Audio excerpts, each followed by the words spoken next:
Em, and Lex.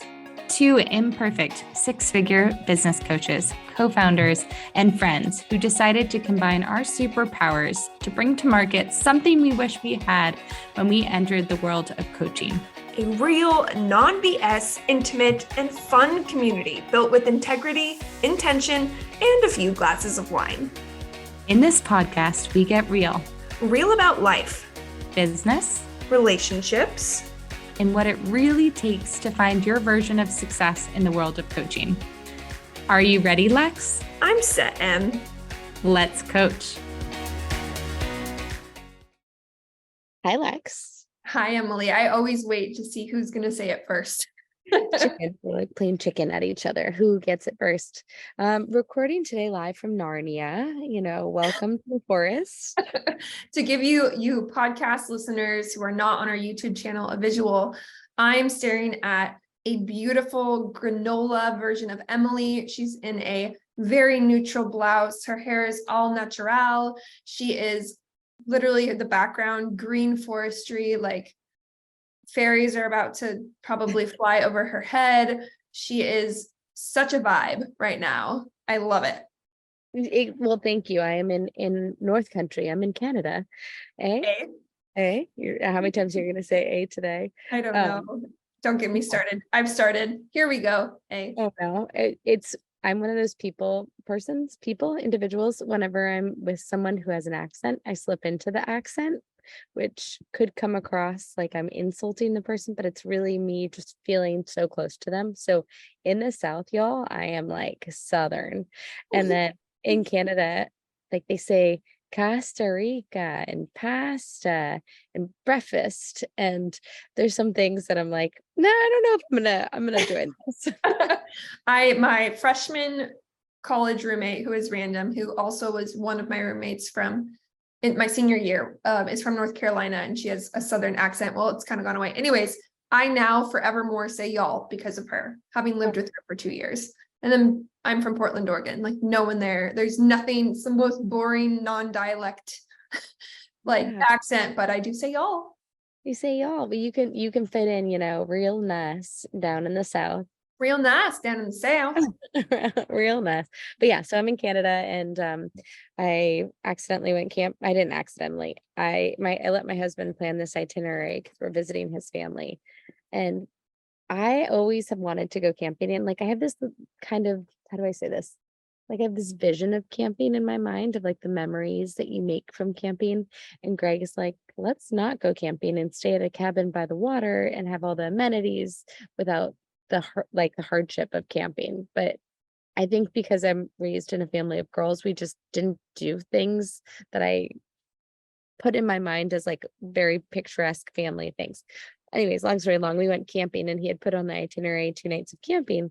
So I thought that it would be not camping, and it was camping. It was actually camping. We just ended up having his mother's RV thing to sleep in. So we kind of we had a toilet, we had air conditioning, we had a fridge, we had all the luxury of modern accommodations. But I was surprised when we showed up at an actual campsite.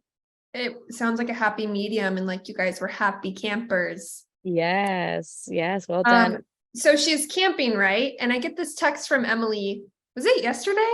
My whole week yesterday. blur. And when I tell you I have never seen a more startling photograph of a friend's child, I mean it. Staring at me is the adorable face of her son Jackson, with the largest square/oval raised bump on his head that I've ever seen on a child. Oh my God. Not exaggerating. It was terrible. I mean, I'm so glad that it wasn't as severe. Your brain has when you see one of these things, especially in your kid. I almost started crying when it happened, but he fell off the bench. He was reaching for something, and he fell off, and he hit the metal part of the bench underneath of the picnic table perfectly. So it was like a cookie cutter of imprint of where he hit. And he had this awesome goose egg. And I texted my girlfriend, who's a doctor, and I sent her a picture. I was like, do I take him to the doctor? Like, what do we do in this circumstance? And a fun fact is there's typically more swelling in that part of your face because your head has more blood vessels in it. And so it Yeah. swells that much more. So it looks that much more like horrific. Literally, he looked like he was growing a horn. But fortunately, by the end of the day, and it just turned into more of like a rounded mound, and now he's back to normal. No, So Lexi he's gets to okay. she gets like play by plays while I'm on It was vacation. alarming. This past weekend we went to our neighbor's 1-year-old birthday, and while on my husband's watch, which it's funny, Emily, you were like, I'm glad it happened on Greg's watch.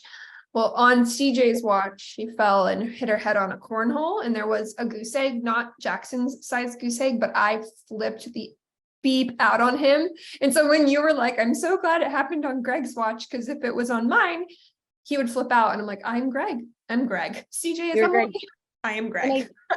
I didn't say anything. I didn't say like, how could you be so careless? Like, I think this is an opportunity in time when you can be really mean to your partner and say really mean things. And then I think about like, what would I want someone to say to me in that circumstance? You're already feeling extreme guilt and terrible. So I was like, don't do it, Emily. Upper hand, upper hand. Good for you. Way to be the bigger person. Blah, blah, blah, blah, blah. So Because I guess technically a marriage is a partnership.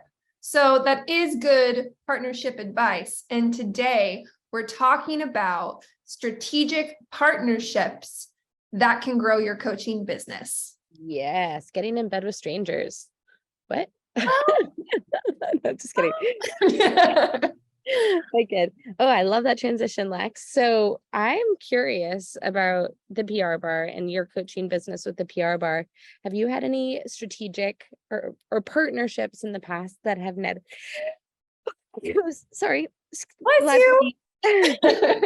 um, that have netted like live impact for your business?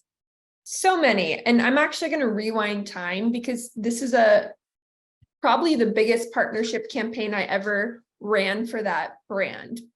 Circa, I think it was 2020, I ran something called the Empower Project.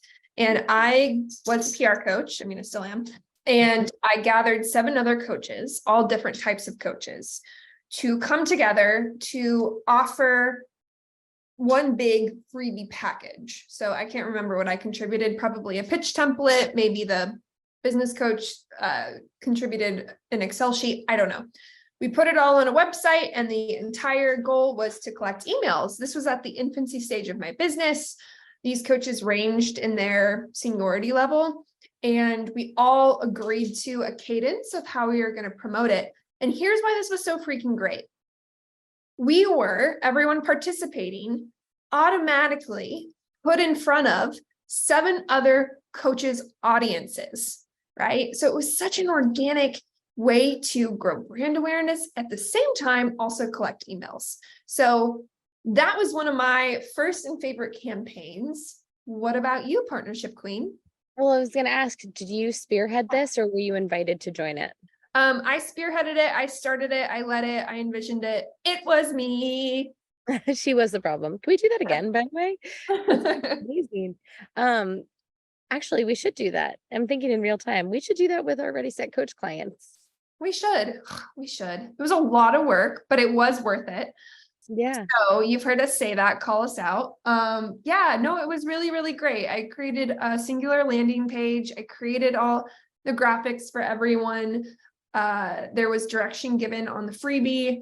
There was, I gave them all bullet points of what they were committing to for marketing. And so it was a really low lift for people to be involved. Very intentionally made sure it was a diverse group of coaches, diverse in terms of backgrounds, in terms of what they offered, in terms of point of view. So it was a lot of work that went into it, but I was really, really thrilled with the outcome. So, Lex, one of the things that I want to pull out as a teachable moment here is so often people wait for the invitation to join something. They're sitting there, they're refreshing their inboxes, they're waiting for the clients to find them by magic SEO or whatnot. And yet I love that you had this gumption of this new fresh off of into the world of coaching. And you're like, you know what? I don't have anything to lose. Let me ask these people to be a part of this bigger initiative. And it was an easy, I imagine it was an easy yes for people to say, to contribute something that they'd probably already had created. It was an easy yes because they were getting something tangible in return. And it was an easy yes because you were doing the majority of the work for them, yet yielding the benefits of doing the work. So this is a great lesson in terms of, if you have a solution, or if you have a problem that you want solved, how can you yourself solve that problem, even if it means reverse engineering to get to the solution? Thank you. Great teachable moment. And what that campaign also did is it combined a lot of different strategies. So it used freebies and email marketing. It combined social media. There was an element of cross community collaborations. So these are all different kind of buckets of different partnerships that you can do. Now, Emily is the queen of many things, but one of the things you are so freaking good at is events and event partnerships. So why don't you share what are different examples of ways you can partner for an event to grow your coaching practice?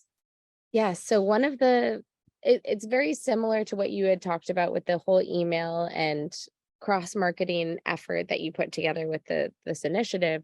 But I think with an event, a lot of people, same advice applies to what I just said. But with an event, what I love to do is to come up with a topic for an event and then handpick the people that I think would be a good representation of sharing perspectives on said topic, and then making it really easy for those people to invite their individuals to join the topic.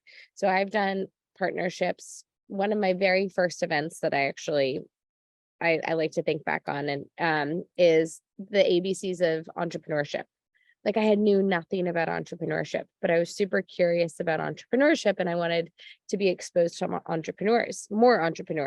So the way I was able to do that was I identified 3 entrepreneurs to be on a panel, made it really easy for them to invite their people to join the panel, to watch the panel live.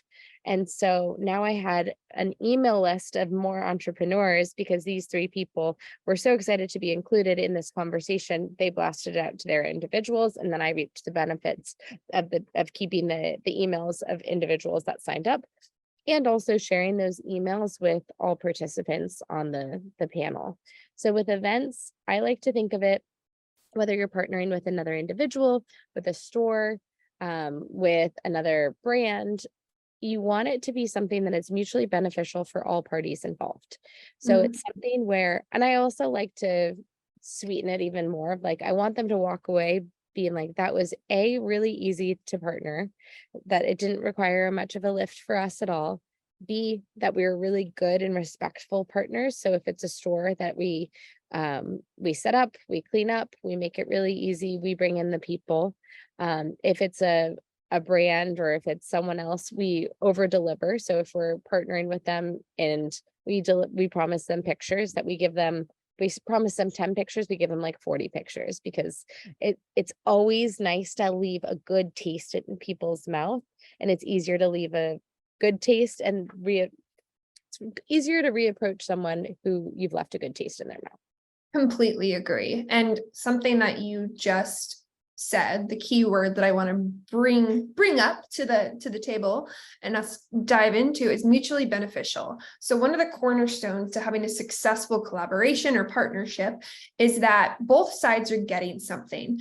Now, in order to get there, first you need to, and this is an actionable step, decide what you want from a partnership. So for my example, the Empower Project, I wanted to grow my email list. So I wanted more exposure. That was what I wanted. What I could offer to a partnership was all the organization of the event. I wrote an article. I sent it across my social media. So I similarly, while I knew my ask, I also knew what I could bring to the table. So there's a few different ways you can think of it, as an ask and a give. You can think of it as an offer and a want. Yes. Yeah. You can interchange the words, but step 1 is to get really clear on what you want out of something and what you can give. From there, what's the next step?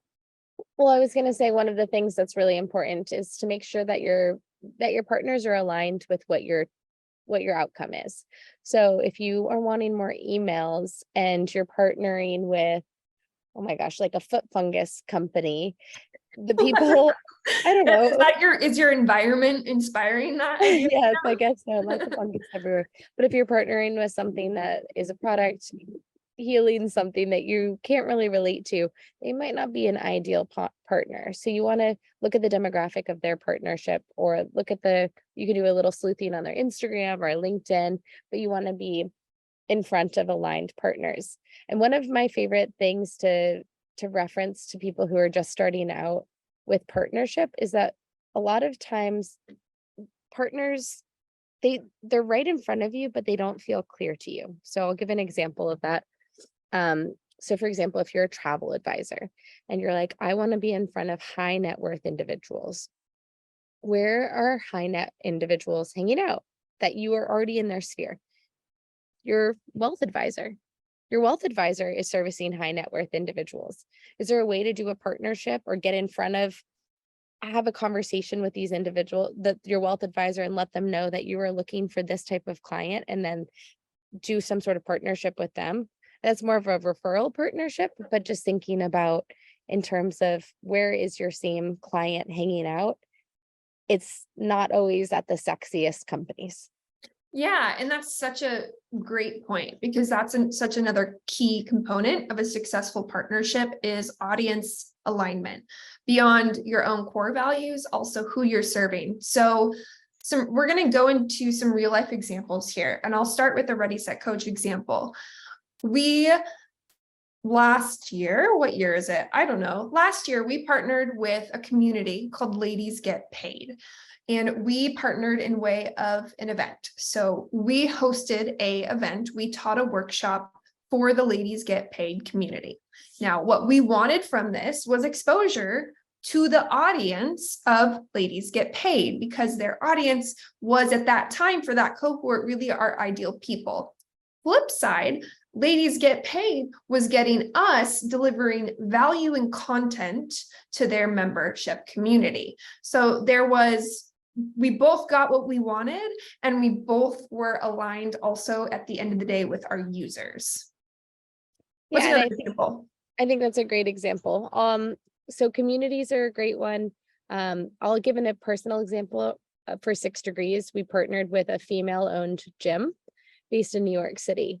And they have the same mission, they're no longer around, but they had the same mission, had the same passion for helping and inspiring women. So we did a giveaway where it was a strategic partnership in that we were both promoting it to our lists, we were both promoting it to our Instagrams, and we were both talking about this mutually beneficial experience. And so with it, the ask from it was following us on Instagram and giving us their emails. So we were both successfully able to grow our Instagram and our emails to give them, we gave them like a year of membership to both opportunities. And so it was an easy lift for both of us.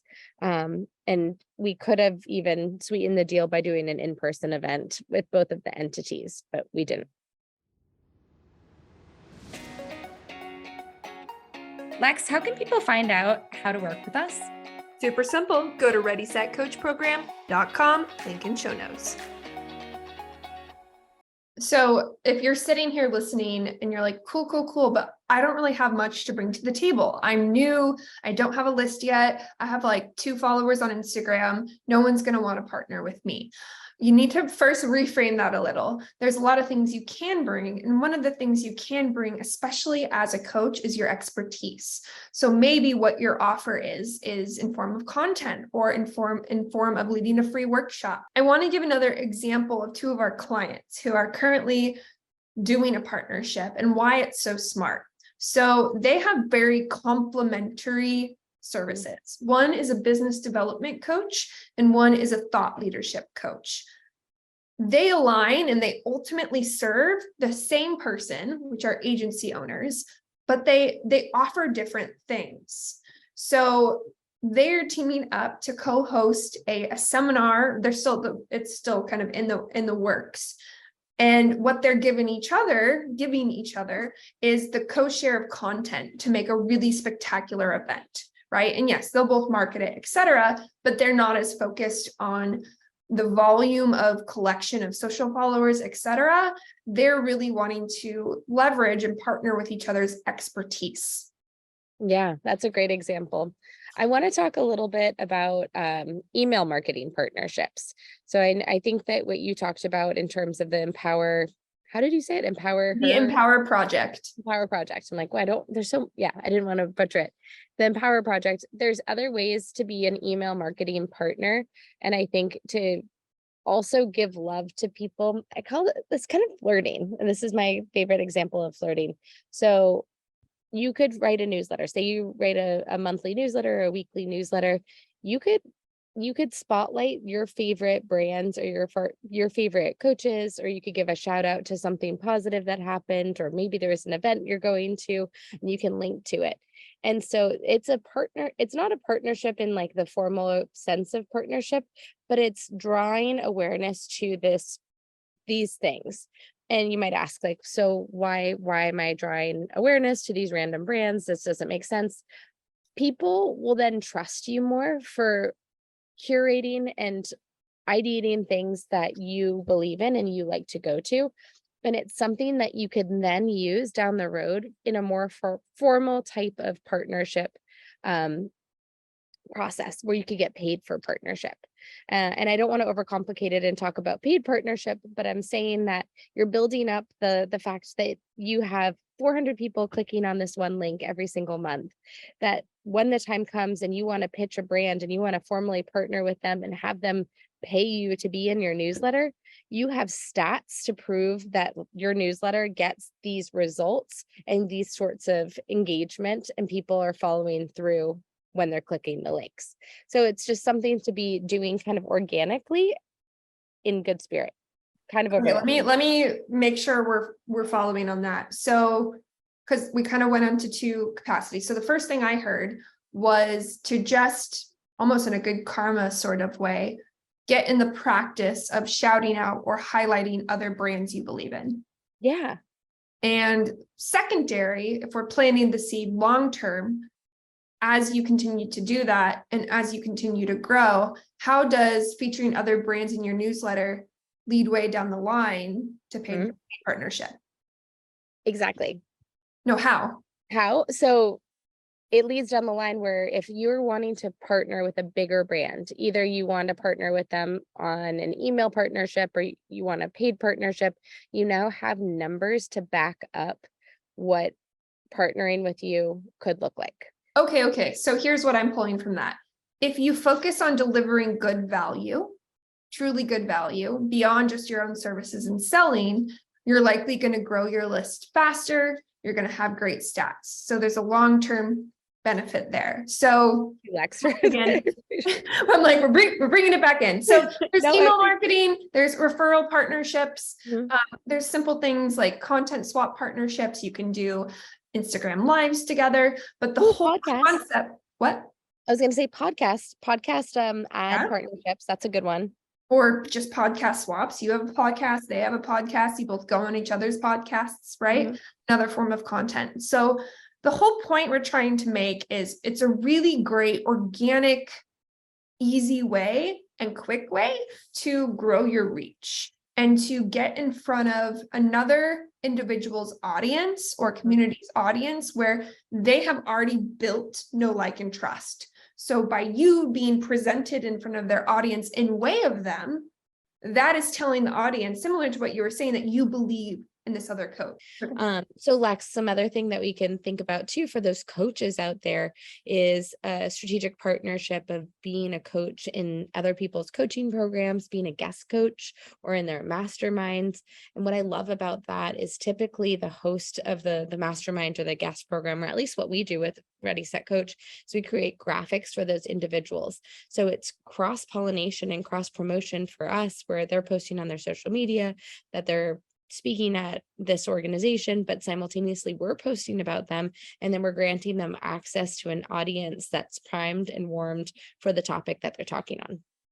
So again, an expertise, a knowledge swap. That's very similar to what we were talking about when we went in and led a workshop for Ladies Get Paid. We were delivering value and our expertise, which was a win-win. So let's go into homework. So if we start to think about how you can take the components of this episode and turn it into your next partnership. First, step 1, get really clear on what you want. Step 2, what you can give. And step 3, start looking for a partner that's complementary and serves an aligned audience. So Emily went off into Narnia for the remainder of this podcast. Her internet is unstable. So you guys get to hear the lovely closeout from me and me alone today. Thank you for joining us on the Ready, Set, Coach podcast. Bye. If you're enjoying the Ready, Set, Coach podcast, please leave a review wherever you are listening. For more information about Ready, Set, Coach, visit readysetcoachprogram.com.